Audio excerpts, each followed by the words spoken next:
If you're looking for a great family-friendly day out, then Culbin Forest is a good place to go. It's situated along the Moray coast between Forest and Nairn and is easily accessed from the A96. The turn-off is just by Brodie and it is clearly signposted all the way. The car park at Well Hill is large and has a well-appointed toilet block and information point with leaflets and maps of the trails around the woods.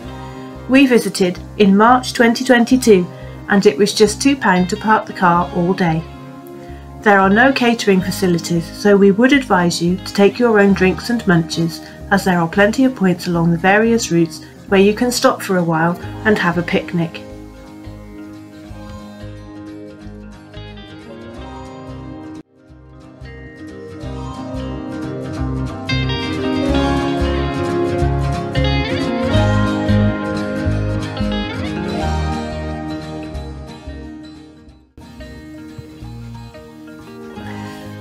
Culbin is a big forest and you can spend all day exploring its various trails. There are numbered signposts all around which are marked on the map that you can pick up in the car park. If you're looking for the coast trail, then the East Beach car park at Nairn would be the closest, but if you prefer a longer walk, then you can reach the beach from Well Hill too. It's about 3 miles. The paths are relatively flat, sometimes gravelly, sometimes sandy, and sometimes wet and muddy, but they can be easily walked or cycled along. Some of the routes include short, moderate climbs. You can also take your horse, but it's recommended that you use the Cloddy Moss car park as it's quieter and has room for larger vehicles and horse boxes.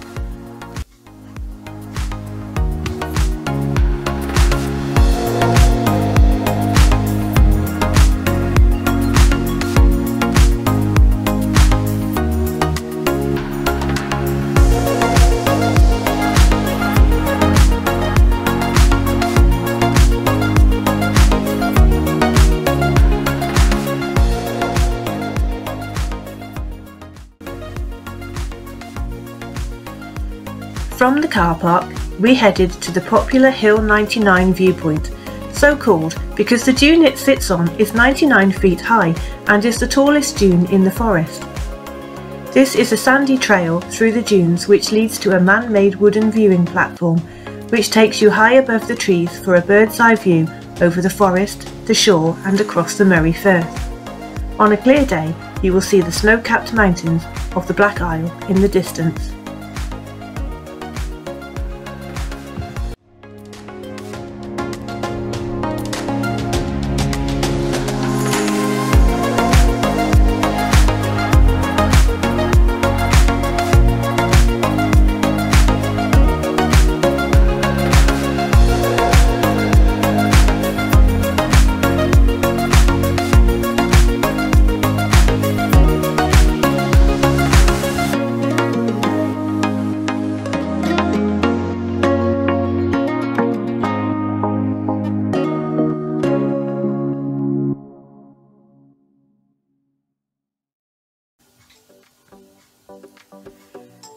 Here we decided to leave the popular circular route through the forest and head along the more rustic trails towards the shore.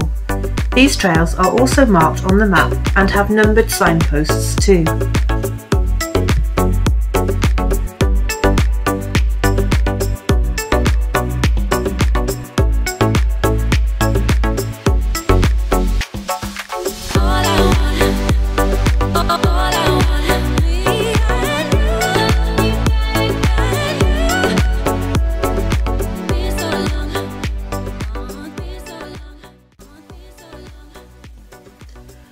Culbin Forest is home to many species, including an impressive 500 species of flowering plants and 130 species of lichen.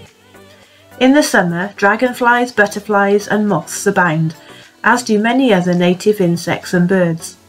Make sure you take the time to stop, look and listen to their wonderful voices. You may even see deer, badger, otters, red squirrels and pine martens too, although these are quite elusive.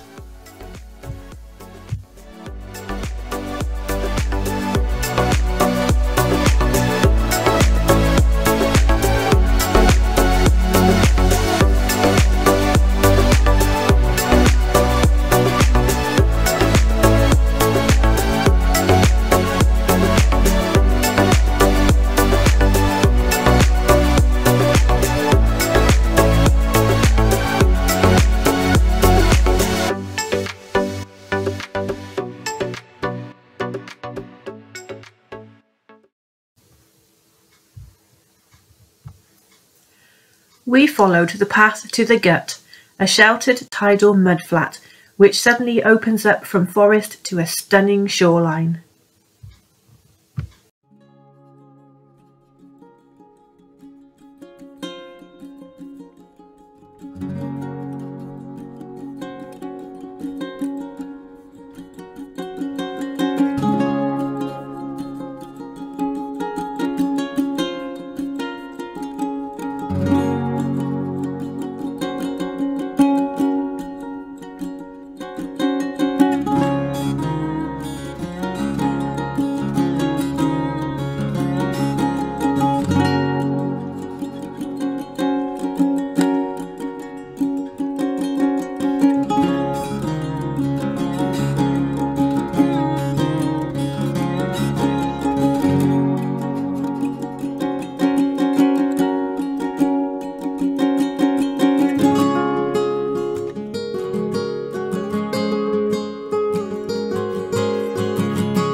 At the Gut, you'll see tall wooden poles in the sea. These poles are anchored to the mudflats in old herring barrels filled with heavy stones. They were put there during World War II to prevent enemy aircraft from landing on the flats.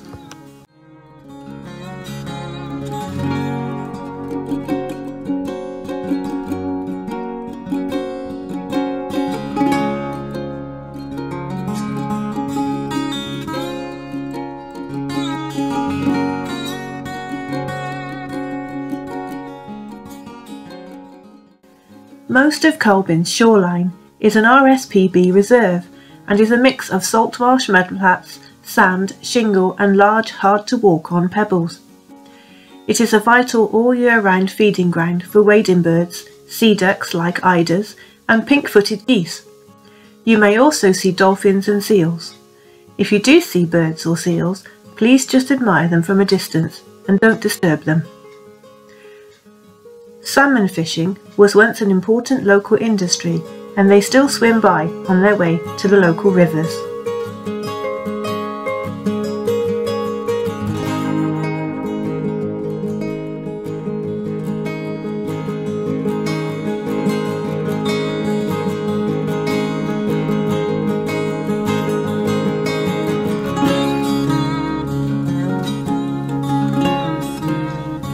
After a short break, we walked along the shoreline for about a mile until we found another path into the forest and continued on our way to visit the hidden history.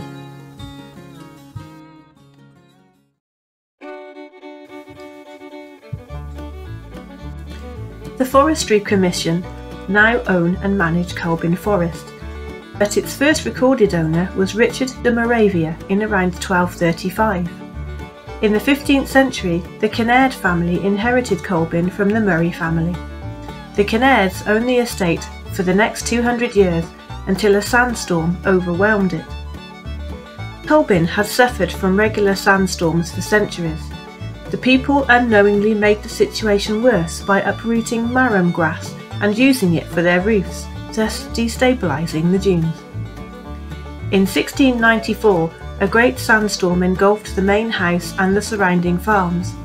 Local folklore says that this was either because Laird Alexander Kinnaird played cards with the devil on a Sunday, or it was a curse, a divine retribution for allowing smugglers to hide on the estate.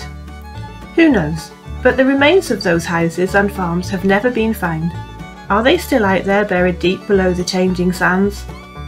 Archaeologists have found flint arrowheads, shell middens and Bronze Age cremation burials in Culbin, evidence of people who were here long before us.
From here, we decided to head to the gravel pit ponds, which is the nearest activity point to the Well Hill car park.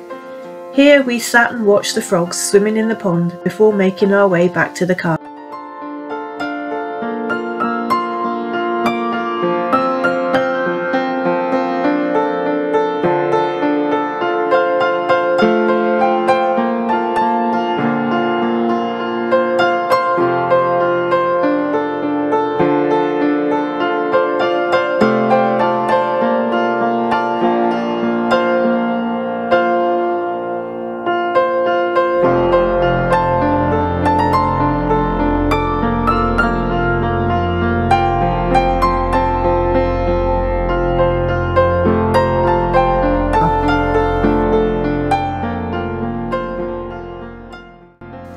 We had a fantastic day, but we didn't do all of the trails. There are many more areas to explore in this forest, but we'll leave them for another day.